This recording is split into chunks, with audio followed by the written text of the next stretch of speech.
Welcome to Resume Storyteller with Virginia Franco, bringing you interviews with industry experts and regular folks who tested the job search waters and succeeded, and strategies to tell your story and land your job interviews in 60 days, guaranteed. Here's your host, Virginia Franco.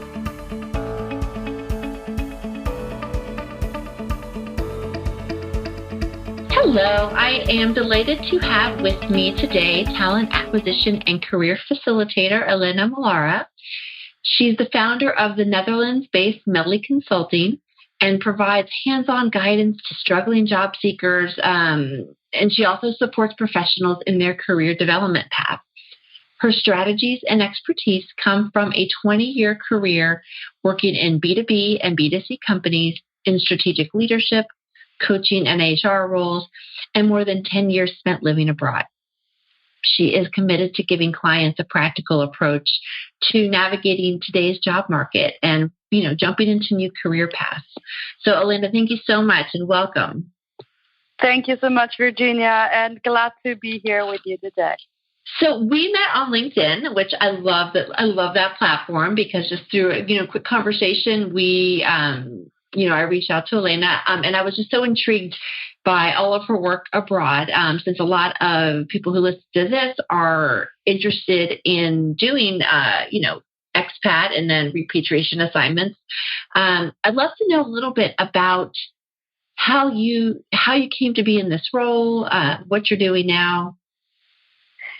Yeah, well, I started in being into corporate companies, B2B and B2C, as you were saying before, and I've done it for 20 years. When I became a manager in 2014, my manager told me, well, you need to hire your own team now. And this is what I've been doing since then. And I really, really enjoyed it really much, to the point that in some cases I was more into the HR office rather than in my own office. And with my last role, at some point I thought, do I really want to be in my manager role and doing data reporting, pricing, you name it, again, mm-hmm. Well, not again, but more. And right. The answer was no. Okay. So basically what I started to do, I started to pivot into HR roles, into mm-hmm. recruiting first. And then I started thinking I want to do something more than the recruiting part. And then that's where I said to myself, well, we've been having meaningful conversation with a lot of people in different places and in different countries and in different roles. And then the coaching thing started to be in my mind more and more. And that's why I don't call myself a coach. I would rather like more facilitator. But yeah, okay. So you're coaching. Yeah, so your HR and recruiting experience, were what sort of roles were you hiring for, and where were these people located? Okay, so the roles were mainly roles for business intelligence, market intelligence, so more business analytics. I was going to say data analytics kind of stuff. Okay. Yeah, pricing, forecasting, so all these type of roles. I've always been into international companies, mostly American, and then also Japanese as well. Yeah, so it was kind of a very diverse journey, to be honest, and always amongst expats or amongst people coming from different worlds and different environments as well. And now, are your clients, the clients that you work with now in your own private practice, are they European-based, or where are they, and what kinds of challenges are they facing? They're more European-based, but I've also been coaching some in US as well. Okay. So, since you do get to work with clients in the U.S. and in Europe, do you see sort of common career challenges facing your clients? Yeah. So tell me what you're seeing. Well, what I witnessed is basically, and this is where I did a sort of, let's say, comparison between US and Europe. First of all, it's a very competitive market in both situations. And then that ATS is up and running also here in Europe as is in US. Yeah. So the sort of dealing with the CVs and their CVs is quite the same. Also, there is a less, let's say, I would say a less situation into the human part of it. So there is a lot of frustration from my clients because they say, I don't get to talk to a human being. Yeah, they have that technology barrier that bars them from actually talking and seeing. Yeah. And they don't understand why. I mean, it's just what's wrong with these people? And I said, that's nothing wrong. I mean, it's just a new technology, and we have to, embrace it, and then see what it is. It's just the technology. Well, I guess it's reassuring in a way to know that all the problems really are global. Which means the advice is global, right? Yeah. So it's really a global world, and then I really like the interaction with you guys in the US because at the very end of the day, for me, it's a kind of checking that what we have and the frustrations that we have over here, you also have over there.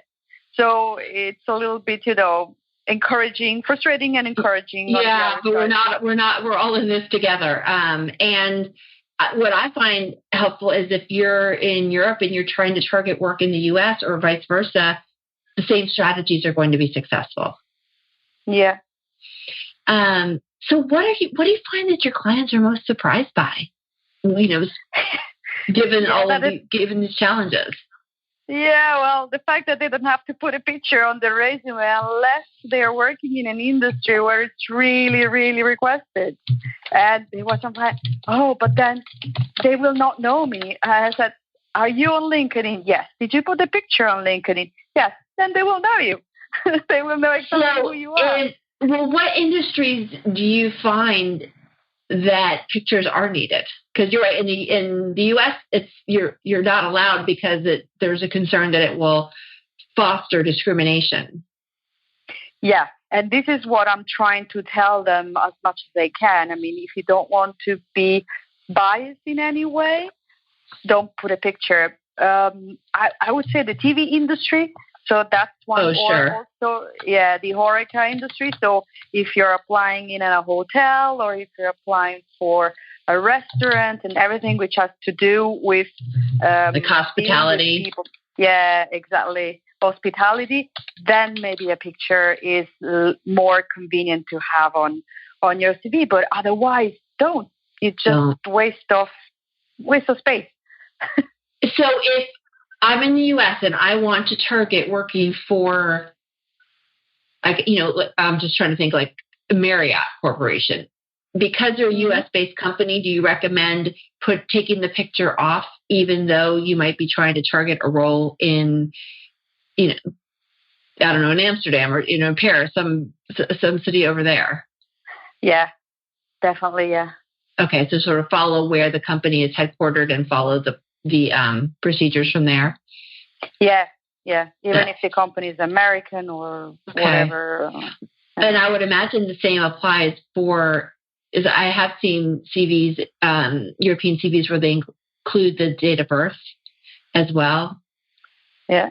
And that's something that in the U.S. you're not supposed to put on there. Which is it's so ironic because you have to put it on the application anyway, but at least on the resume, it's not supposed to be on there. Again, to mitigate discrimination. It's so interesting about the pictures. So I know you're sort of shifting gears here. I know what drives me most crazy when, I sort of see people making the same mistakes over and over again. What would you say drives you the most nuts when it comes to job seeker mishaps? the fact that what I usually base my sessions on is just I give them really hands-on techniques on how to revamp their CVs, and they're really, really simple. They're come up with a sort of a formula because it's easily understandable to anyone, either if you like math or not. Mm-hmm. And then they go home and they don't end up. They ignore it. They don't do it. Yeah, they ignore it, and they treat their CV like a grocery list. And I really do tell them, why do you want to have a CV treated like a grocery list? You're not shopping in the supermarket. So what do you mean by it looking like a grocery list? Sorry, say it again. Explain a little bit more. What do you mean that the resume looks like a grocery list? I love it, but I've never heard that analogy before. So explain it to me. Oh, like responsible for developing a contract, or responsible for a report in forecasting. I mean, think about it. You are responsible, and that's super good, but your report does something. Yeah?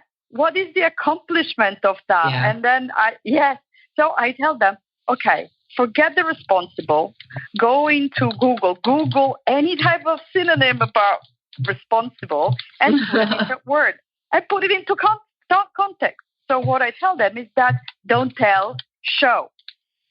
And that won't be a grocery list anymore. If you say that you're responsible for, not responsible, but in this case, you were handling these reports and maybe you increase the automation by 20%. So this means that this report was, first of all, more correct, and second of all, more easy to do on a monthly basis. And it gives you the time to do the inside of the report. So don't be a monkey business just with the data.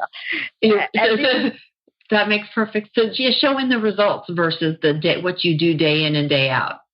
Yes, exactly. Show the result of what, and they just, some of them just really look at me and they say, what kind of result? I was just responsible for the report. Yes.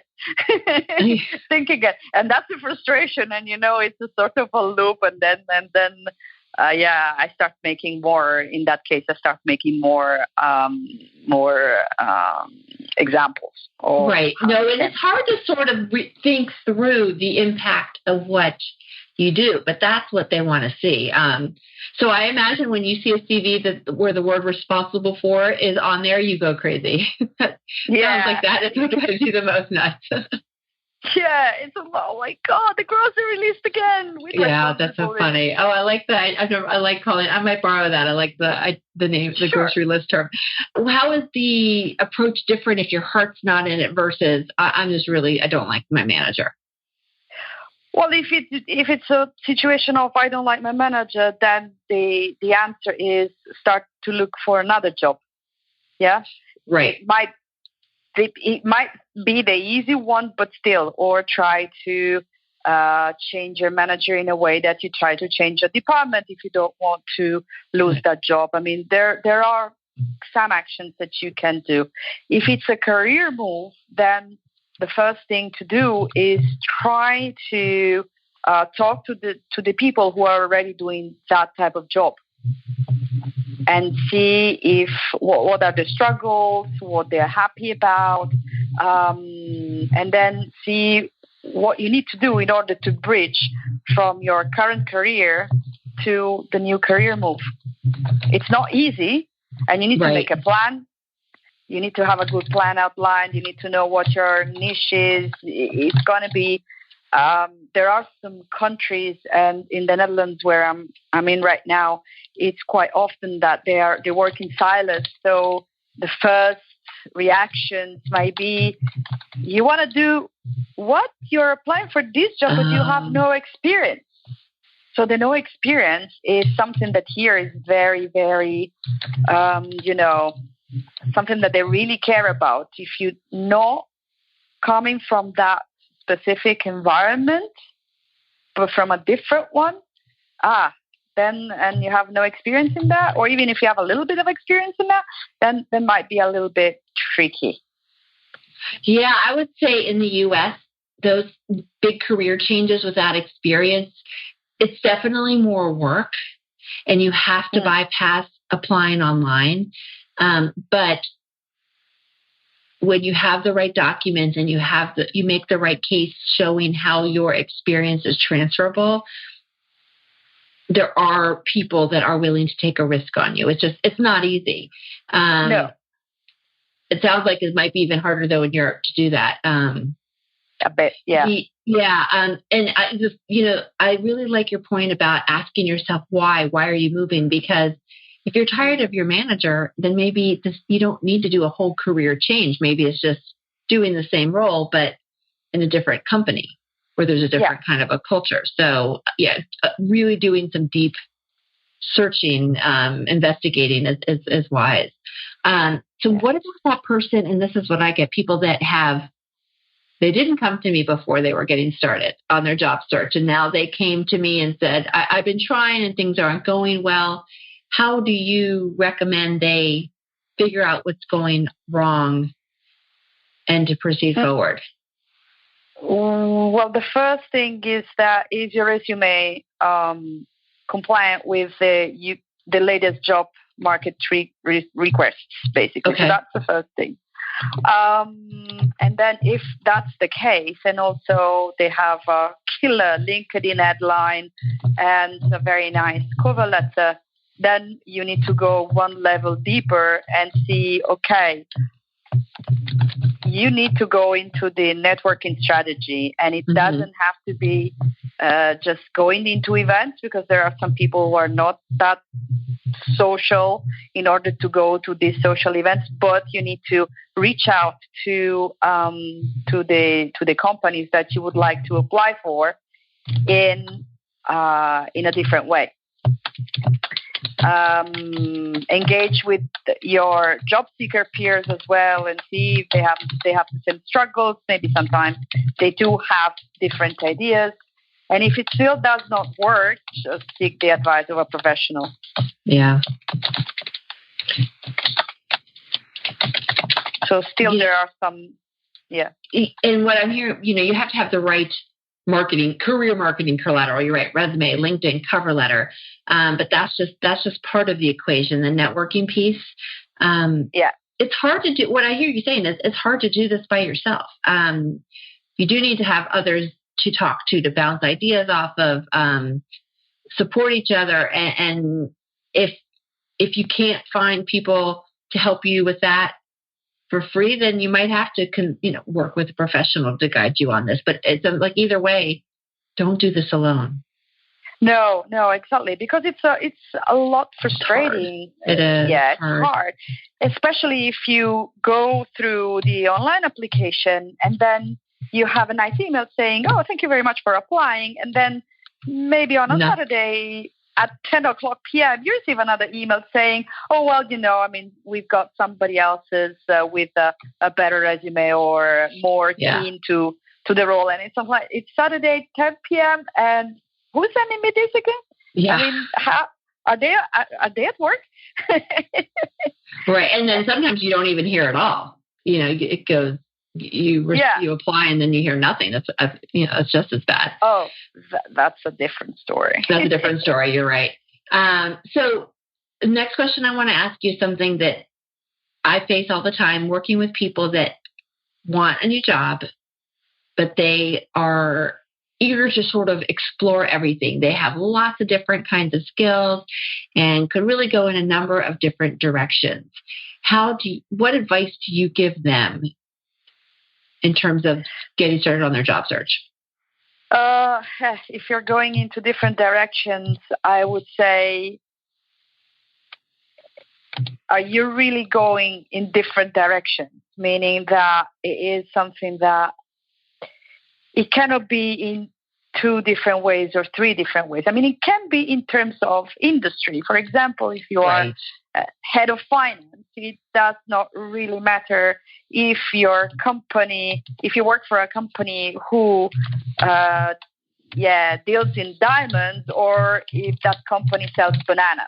Yeah? Right. Because in that case, it's similar.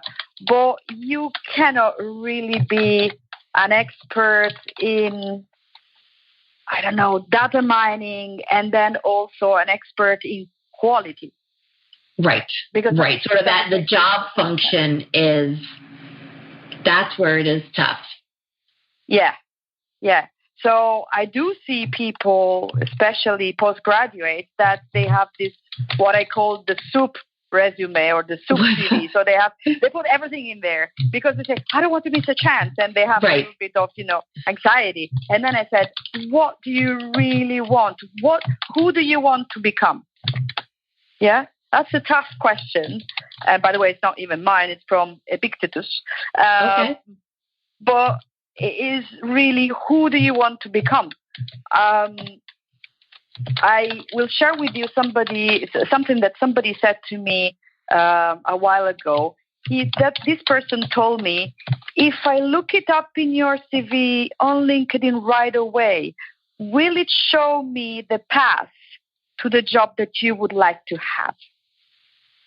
And that's the best piece of advice that I can give to the people.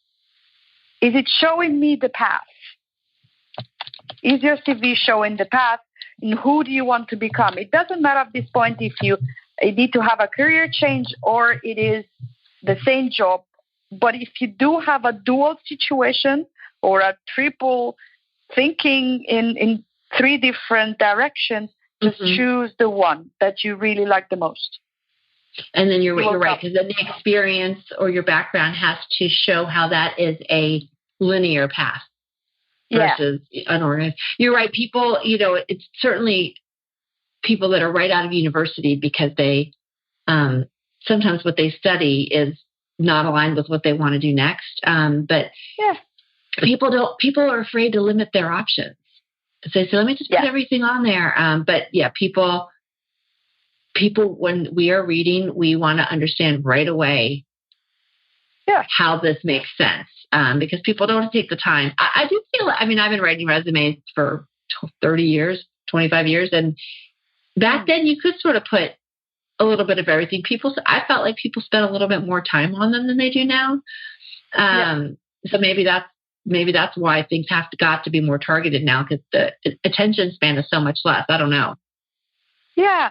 And if you think that the average amount of time that recruiters, when you get to have a human eye behind it, which is spent on the resume, is 6 seconds. 6 seconds. It's nothing. I know. Seconds. Yeah. If you know the recruiter, I think you get a little bit more. But if they're just someone that's a complete stranger, it's a blip. Yeah. So the next question I want to tackle is something that's big in the U.S. Curious to hear what it looks like over there. Discrimination around hiring practice. There's age, there's gender, there's ethnicity, all of that.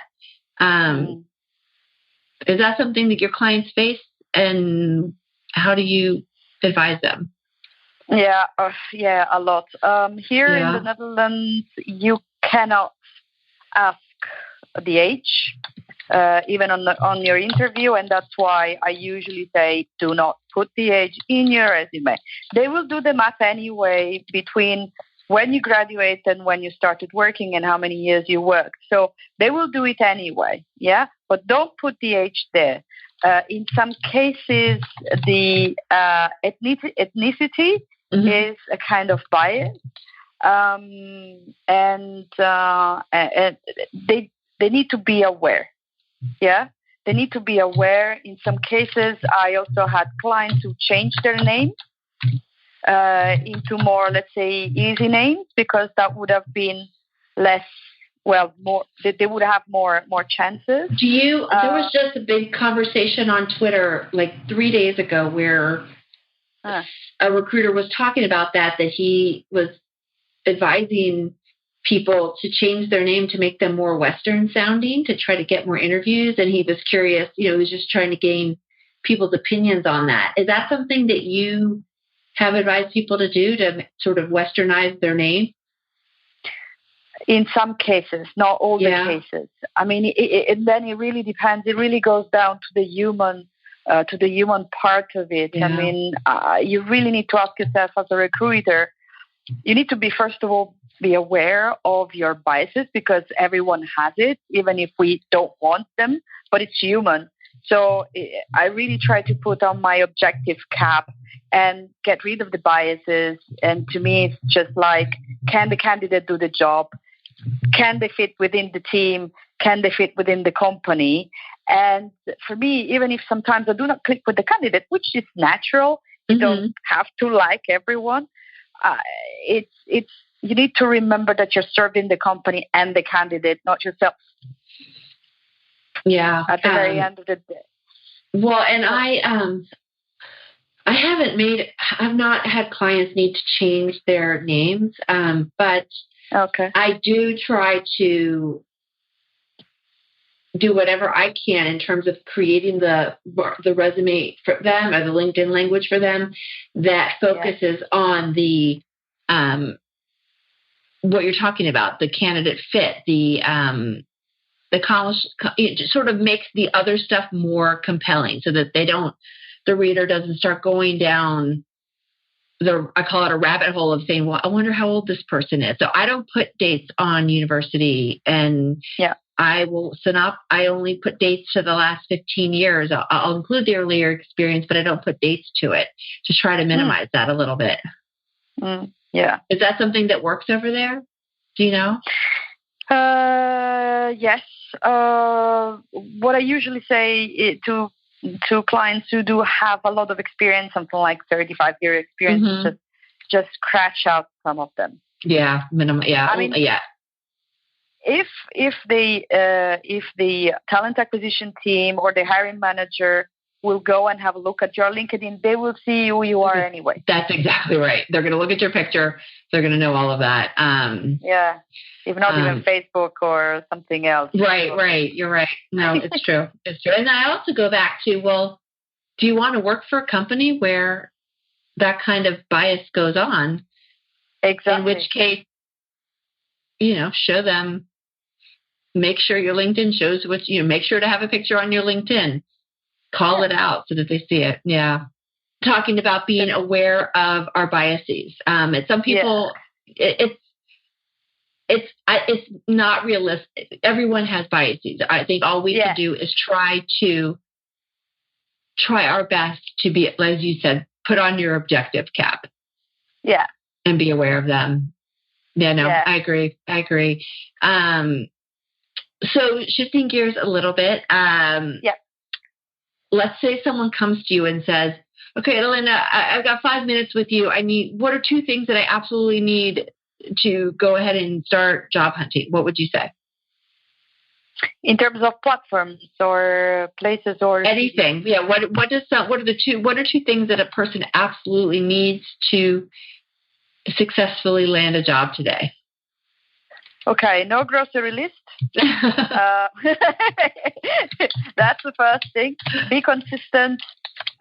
Look also not only into LinkedIn, but the local job search platform, because there are some. You mean in terms of looking for jobs, look at local stuff as well as LinkedIn? Yes. Okay. In some cases, you will see them duplicated. But in some other cases, because the recruiters over here, for example, in the Netherlands, they do have accesses to the local job search platforms, and they do also look for candidates from there as well. Okay. Yeah. Back when you were recruiting, what did you use to find candidates? Yeah, it's basically here. I can talk here for here in the Netherlands. One is Monster Board, and the other one is Indeed, with the extension of NL. So I really encourage the candidates to put their CVs over there and have a space over there as well. Okay, no, that's really good advice. So my favorite question to close out our conversation. Yeah.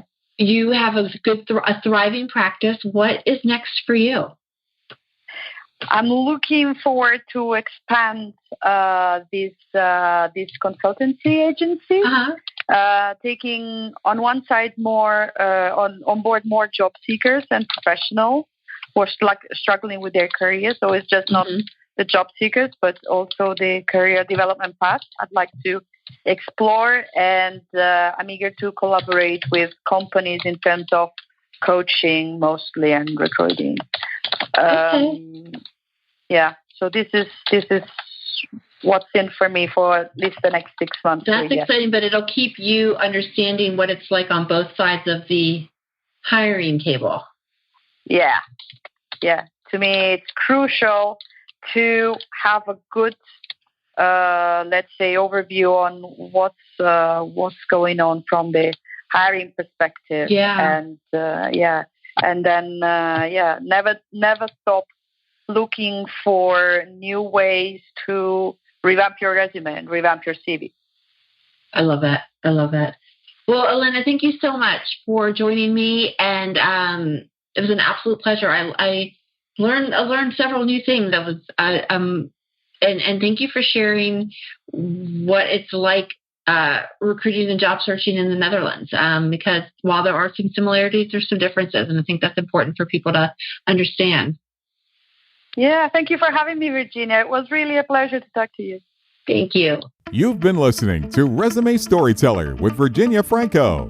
To learn more about storytelling strategies to catch the eye of today's skim online readers, hiring and decision makers, go to www.virginiafrancoresumes.com.